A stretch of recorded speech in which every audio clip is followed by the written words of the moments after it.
मुझे याद आता है जब गुरु गोविंद सिंह के 2 बेटों को चुनवाया जा रहा था, मुगलों ने, आताताइयों ने, मुसलमान राजाओं ने,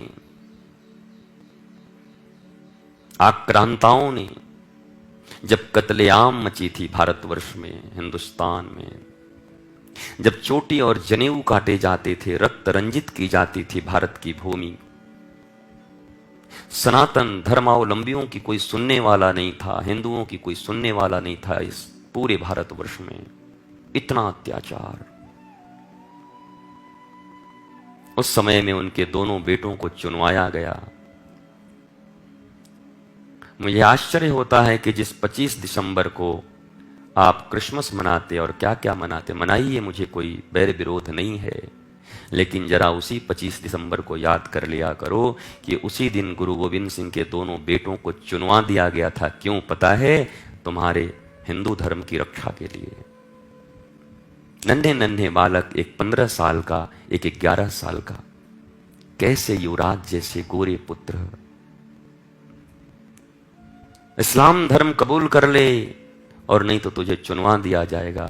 भारत भूमि की रक्षा के लिए, सनातन धर्म की रक्षा के लिए, अपने धर्म की रक्षा के लिए दीवारों में चुन दिए गए, पर विधर्मियों के धर्म को स्वीकार नहीं किया।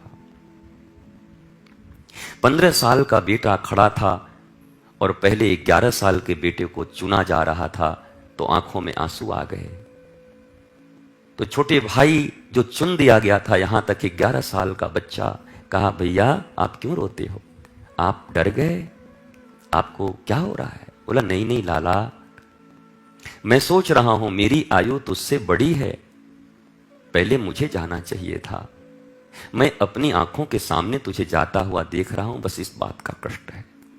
पहले मुझे चुन देते। और जानबूझकर वो विधर्मी, वो शासक, वो मुगल, वो मुसलमान जानबूझ के ऐसा कर रहे थे। तड़पा तड़पा के मारते थे लोगों को, केवल हिंदू होना ही अपराध था। ऐसी स्थिति थी इस देश की। उस स्थिति से हमें बचाया है हमारे पूर्वजों ने। तन गंवा दिए, सब मिटा दिया, खानदान के खानदान मिट गए, लेकिन अपने धर्म को नहीं छोड़ा। अपने धर्म में जिए, राम और कृष्ण को लेकर जिए। आज उसी देश की कैसी स्थिति है कि जातिवाद के नाम पर लड़ाई हो रहा है, वर्ण के नाम पर लड़ाई हो रहा है, विखंडित किया जा रहा है सनातन धर्मियों को, हिंदुओं को मिटाया जा रहा है, एक दूसरे से भिड़ाया जा रहा है। जरा आप सोचो, एक ही भक्तमाल ग्रंथ है, वहीं पर श्री रैदास जी की कथा है, और वहीं पर चैतन्य महाप्रभु की कथा है, वहीं पर रामानंद जी की कथा है, वहीं पर कबीरदास की कथा है, वहीं चोखा मेला की कथा है, वहीं पर नामदेव जी की कथा है, वहीं सावता माली की कथा है, वहीं जनाबाई की कथा है। कहां जातिवाद है?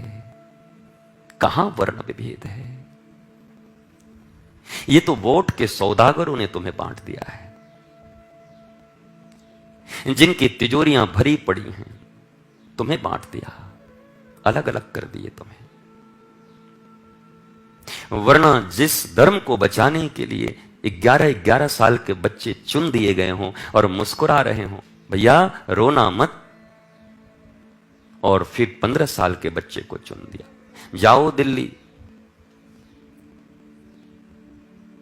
गुरुद्वारा शीशगंज, शीशगंज नाम क्यों है? गुरु तेग बहादुर जी के नाम पर है। कश्मीरी पंडितों को, कश्मीरी हिंदुओं को जब जबरदस्ती इस्लाम पकड़ाया जा रहा था, बहन बेटियों को मारा जा रहा था,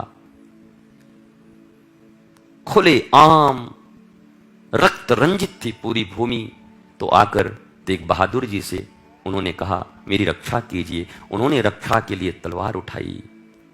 तो औरंगजेब शासक था, उसको किसी ने कहा कि अगर ये तेग बहादुर, गुरु तेग बहादुर इस्लाम धर्म स्वीकार कर लें तो सारे हिंदू फिर आपके पांव के नीचे होंगे, सब इस्लाम स्वीकार कर। उसने ऑफर किया कि या तो कर ले, नहीं तो तुझे मरवा दूंगा। धर्म की रक्षा के लिए गुरु साहब, गुरु तेग बहादुर, गुरुद्वारा शीशगंज नाम भी नहीं सुनते। कैसे इतिहास पढ़ाए गए हैं हमें। मैं तो कहता हूं कि अगर भारतवर्ष का सच्चा इतिहास ही हमारे ललनाओं और हमारे बच्चों को पढ़ा दिया जाता तो ये सब धर्म की रक्षा कर लेते। आज जिस धर्म की रक्षा के लिए नन्हे नन्हे बच्चे 10-11 साल के लोगों ने तलवारें उठाकर इस महान सनातन परंपरा को बचाने के लिए, और हम पता नहीं क्या क्या गाए जा रहे हैं, अल्लाह मौला ये वो, जो मन वही गाते जा रहे हैं। ये पूरा का पूरा फिल्म इंडस्ट्रीज, पूरा का पूरा ये बहुत बड़ा हमला है हमें इस्लाम धर्म कबूल करवाने के लिए, बेधर्मी बनाने के। हर गाने मौला पे, हर गाने अल्लाह पे, हर जगह गजलें। कहां गए राम, कहां गई कृष्ण, कहां गई अभंग, कहां गई मीरा के पद, कहां गए सूरदास के पद, कहां गई जनाबाई के पद, कहां गई तुलसीदास, कहां गई, कुछ पता नहीं। कैसा विकृत इतिहास पढ़ाया गया हमारे बच्चों को, इन्हें कुछ खबर नहीं है क्या कर रहे हैं। इस विडंबना है इस देश की। जिन्हें इतिहास का पता नहीं वो धर्म की रक्षा क्या करेंगे, और धर्म इनकी रक्षा कैसे, ये कैसे सुखी रहेंगे ये लोग। उन गुरु तेग बहादुर जी को आपको पता है गरम तवे पर नंगे बदन करके रोटियों की तरह सेक दिया गया। अब भी स्वीकार कर ले, बोला नहीं, राम मेरे राम धर्म नहीं छोड़ सकता। बालू गरम करा के उनके ऊपर छीटे जाते, गरम बालू।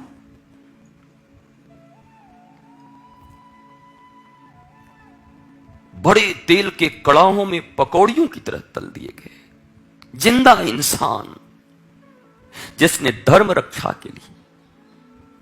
हम उनकी इतिहास नहीं पढ़ते, हम ये बाबर, औरंगजेब, अकबर इनका इतिहास पढ़ते हैं। कितना बड़ा धोखा हुआ हमारे साथ, कितनी बड़ी साजिश है ये, हमारी पूरी संस्कृति को और हमारे पूरे मानवता को मिटा देने की। जो सनातन परंपरा वसुधैव कुटुंबकम की बात करता है उसे मिटाया जा रहा है। जहां केवल तलवार, जहां केवल बम, जहां केवल आतंकवाद है वो हमें बनाया जा रहा है। जहां सहनशीलता नहीं, क्षमा नहीं, मार डालो, काट डालो।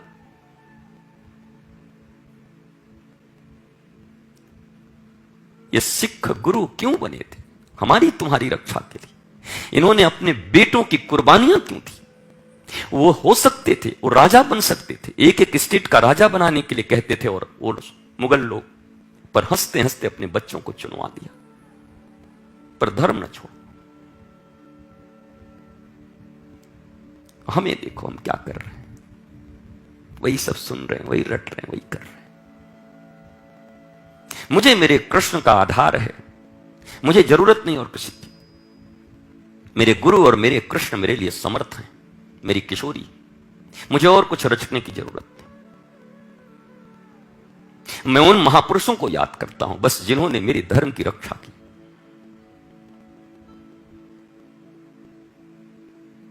इतना अनादर, इतना अत्याचार, रक्त रंजित भूमि है ये। यही वृंदावन है। 7 मंजिल गोविंद देव जी की मंदिर आगरा से देखता था, उतना ऊंचा दीपक। तो औरंगजेब कौन है ये, क्या है? बोला मंदिर है। दुष्ट ने आक्रमण कर दिया दूसरे ही दिन। ये वृंदावन की भूमि केवल साधुओं के रक्त से, जैसे कीचड़ होती है, साधुओं के मुंडी कटे हुए थे जगह जगह। इतना रक्तपात किया उस दुष्ट ने। ये मुगल, ये विधर्मी लोग